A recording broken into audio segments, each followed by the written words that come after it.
something important happened in Dublin that most people barely noticed. It wasn't a dramatic announcement or a headline that dominated the news cycle. Yet months from now, many analysts may look back at this moment and recognize it as a turning point in Canada's economic strategy. During a high-level visit to Ireland, Canadian Prime Minister Mark Carney participated in discussions that resulted in a major cooperation framework valued at nearly $2 billion. The agreement focuses on three critical sectors: pharmaceutical production, artificial intelligence, and food security. At first glance, this may sound like another routine international partnership. But when viewed in the context of recent global trade tensions, it takes on a much larger meaning. For years, Canada has relied heavily on the United States as its primary economic partner. While that relationship remains important, recent trade disputes, tariffs, and supply chain challenges have highlighted the risks of depending too heavily on a single market. The Dublin Agreement signals a broader effort by Canada to expand its international partnerships and strengthen connections with Europe. Rather than replacing the United States, Canada appears to be building additional pathways for trade, investment, and innovation. The timing is particularly noteworthy. Before arriving in Ireland, Carney held meetings in France, where discussions focused on economic cooperation, security partnerships, and long-term investment opportunities. Together, these visits suggest a coordinated strategy aimed at increasing Canada's global influence and economic resilience. Why does this matter to ordinary people? The answer is simple. Stronger international partnerships can help protect supply chains, create new business opportunities, and reduce vulnerability during global disruptions. Whether it's access to medicine, food products, or emerging technologies, diversified partnerships make economies more stable. Experts often describe EC.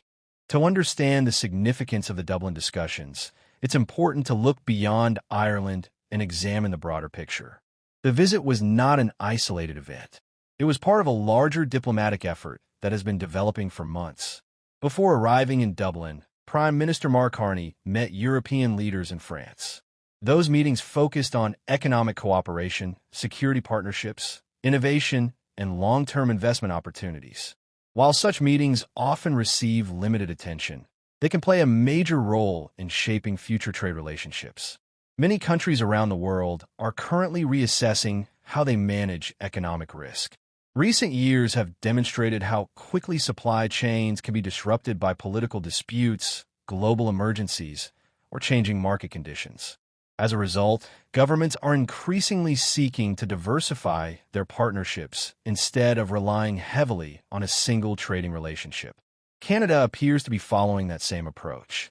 European countries offer opportunities in advanced manufacturing, clean technology, pharmaceuticals, artificial intelligence, and agricultural innovation.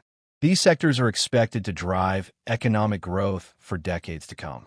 The agreement discussed in Dublin highlights several of these priorities. Cooperation in pharmaceutical manufacturing could help improve access to medical products and strengthen supply chain security. Collaboration in artificial intelligence could encourage research partnerships and technology development.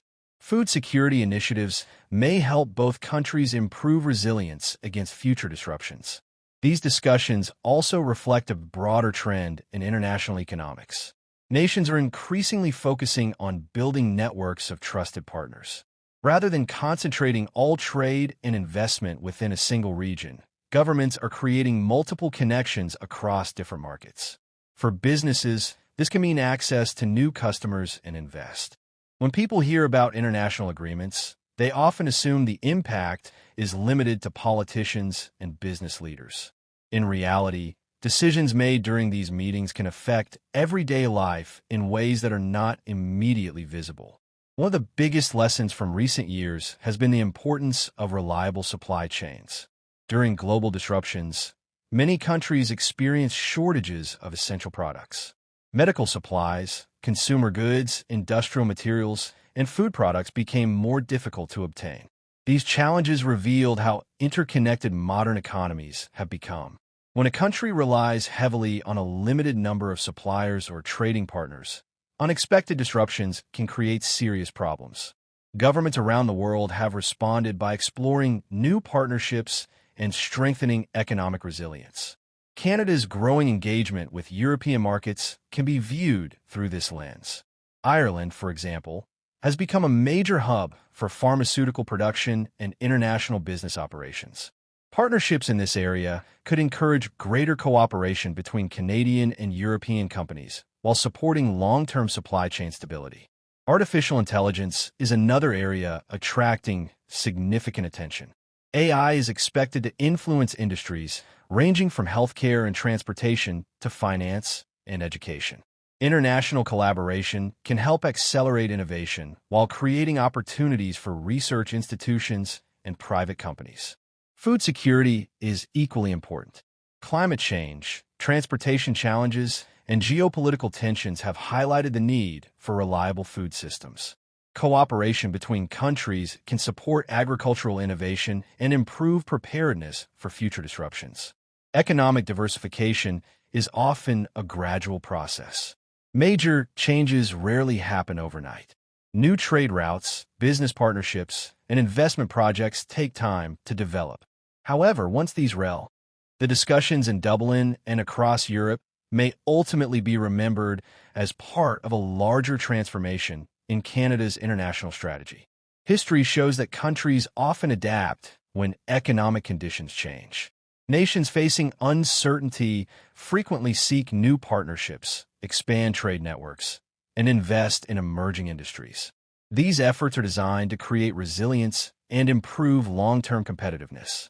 Canada's recent diplomatic activity suggests a similar objective.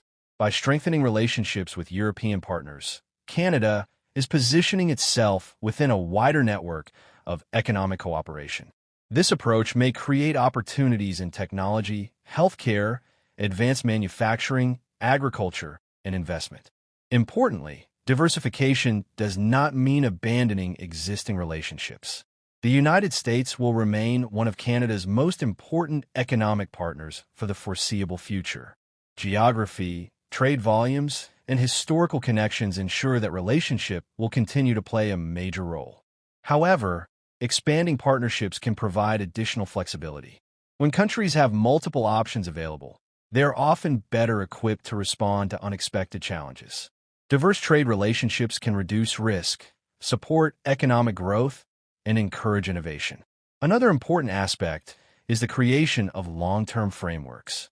Agreements involving investment, research collaboration, and regulatory cooperation often outlast individual political administrations. Once businesses begin building supply chains and investment networks around these frameworks, the relationships can continue developing for many years. This is why observers are paying close attention to recent developments. The significance may not lie in a single announcement or one specific agreement. Instead, it may lie in the broader direction of policy and diplomacy. Whether these initiatives ultimately achieve their goals will depend on implementation, market conditions,